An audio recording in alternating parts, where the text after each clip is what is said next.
Hey, what's going on YouTube? It's FPL Yusuf and welcome back to another video on my YouTube channel. Today, I'm going to be going over my top 5 most essential players to have before game week 1 starts next week.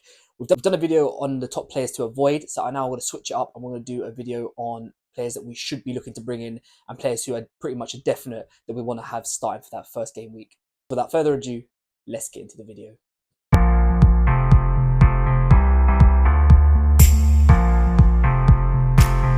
Okay, welcome back guys. Thank you so much for joining me here today for another video on my YouTube channel. Before we get into this, if you wouldn't mind dropping a thumbs up and subscribing down below, it would be greatly appreciated.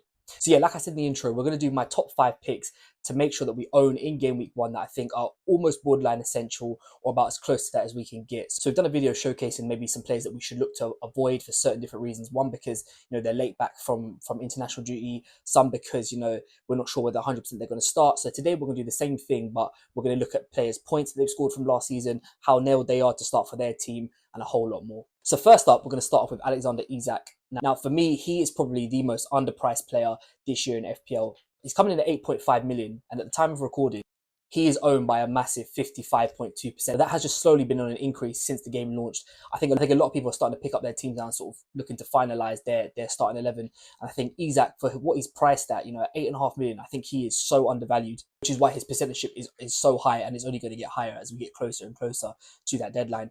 He got 21 goals last season in 27 starts with an expected goal involvement of 0.92. So he was nearly averaging either a goal or assist every game.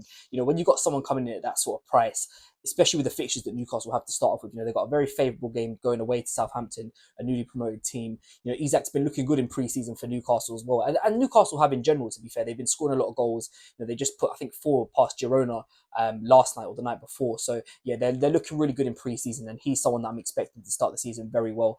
I think, as we get closer to that Friday deadline, I think you'll see that number probably creep up into the 60-odd%. And, he's because of the fixtures that Newcastle have, he's someone that you can sort of keep in your team for the first sort of 5, 6, 7 game weeks because their fixtures are just so favourable. So yeah, for me, first up on this list is Alexander Isak, coming in at 8.5 million.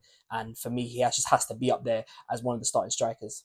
Okay, next up is Josko Gvardiol from Man City. So I'm actually recording this on Saturday evening, just after Man City have just won the Community Shield. Now, it wasn't a vintage City performance by any stretch of the imagination.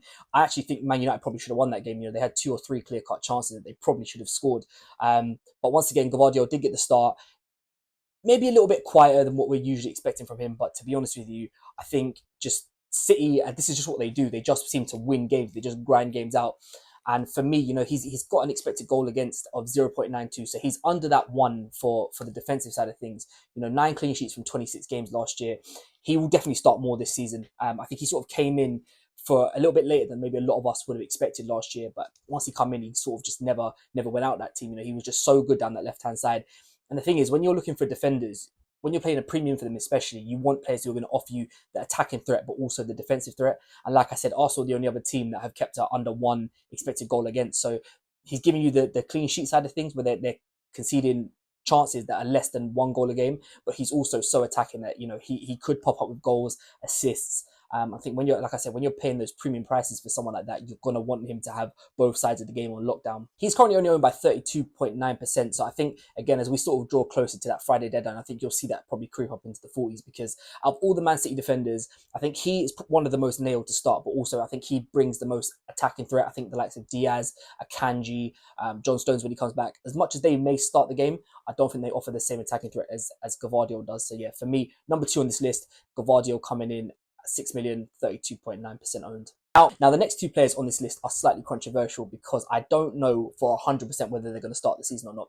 But if they are a guaranteed lock, then for me, they are 2 players that have to be in there. So we'll start with Trent first. Trent's coming in at 7 million this year, currently only owned by 22%. And I think the reason why his percentage is so low is due to the fact that I think we're not sure whether or not he's going to be starting. Now, I know Liverpool have got a pre-season game.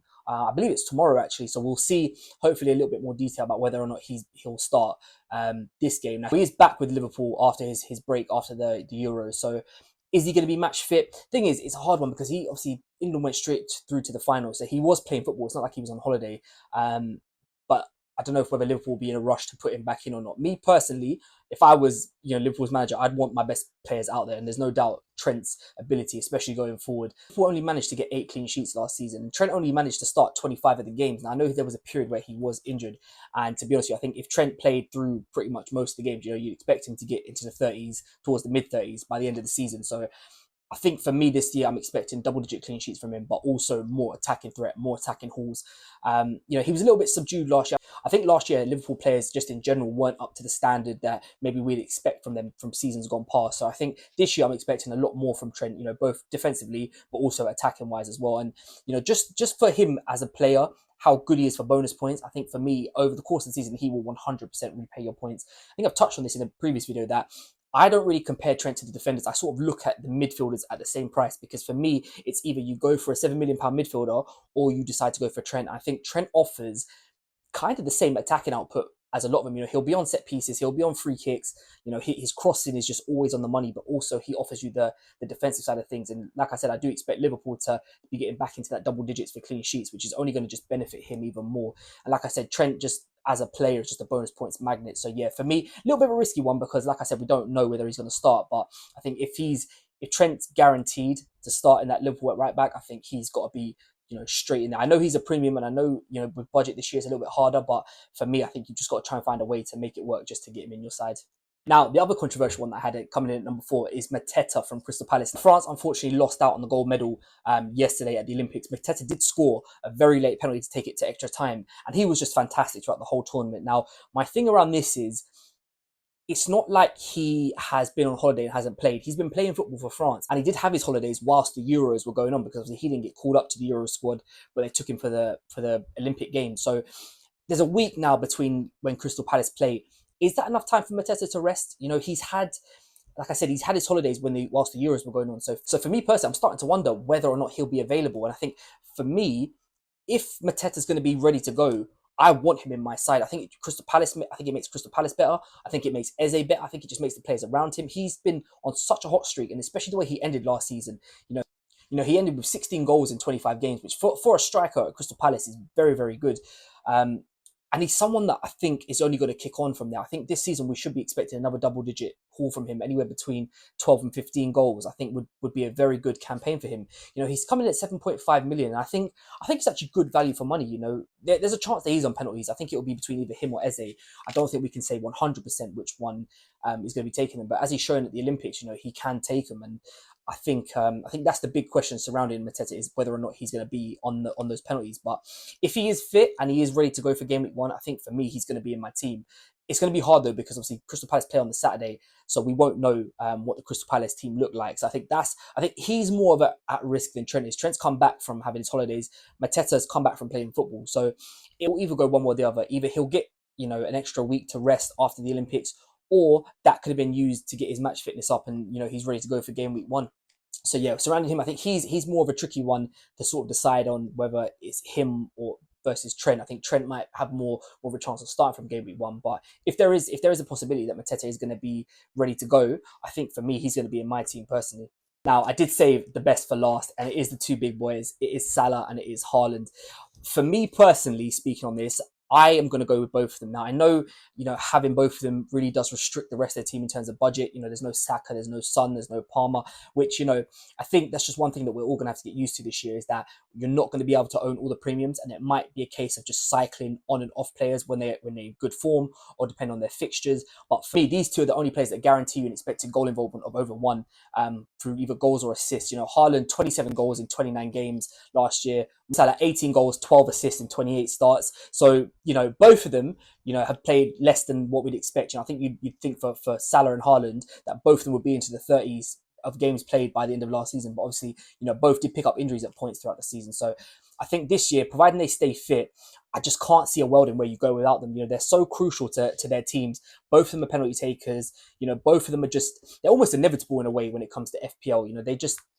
They are why you pay the big price for them, because they do continue to tick over, they do continue to score goals, and both of them are playing in teams that play to their strengths. So for me personally, I know it's a tricky one this year, we're trying to balance the budget, but I think in these two cases, I just can't see a world in where you don't go without them. Haaland's a little bit higher owned right now, coming in at nearly 44%, where Salah's down at about 36. By the time the game week starts next week, I think Haaland will definitely be over 50%, and Salah, I think, could start creeping into the 40s. Now, I think, a lot of people are sort of trying to balance their teams out by trying to spread the budget by only taking one. But I think, when it comes down to it, I think everyone knows just how good they are. Salah's been, FPL's best asset for the last sort of 6-7 years. Haaland, obviously, over the last 2 seasons, bagged over 200 points. So he's on course to become that next in line to take Salah's throne. So yeah, for me, it's hard because obviously, you want other players, you want other premiums from other teams. But I just can't see a world where you go without one of them, to be honest with you. So yeah, for me, I've got both of them down here as essentials going into game week 1. So thank you guys so much for watching this video. If you have enjoyed it, don't forget to drop a thumbs up and subscribe down below. We are getting ever closer to that game week 1 deadline now. We're less than a week out. Teams will start to come together. Everyone's going to start to sort of put their final drafts together. I'm going to be back on Monday, I think, with an updated draft, and it will probably be 90 or 95% of my final team. So I'm going to make sure to look out for that. I might try and get an FPL challenge video up next week as well for those of you who actually want to play that. It's something that I'm going to be doing as well. And what I might do is I might start a league for that. So look out for that video at some point next week. I'll drop a code on screen once that's all ready to go. But like I said, thank you guys so much for watching, and I will catch you next time. Bye-bye.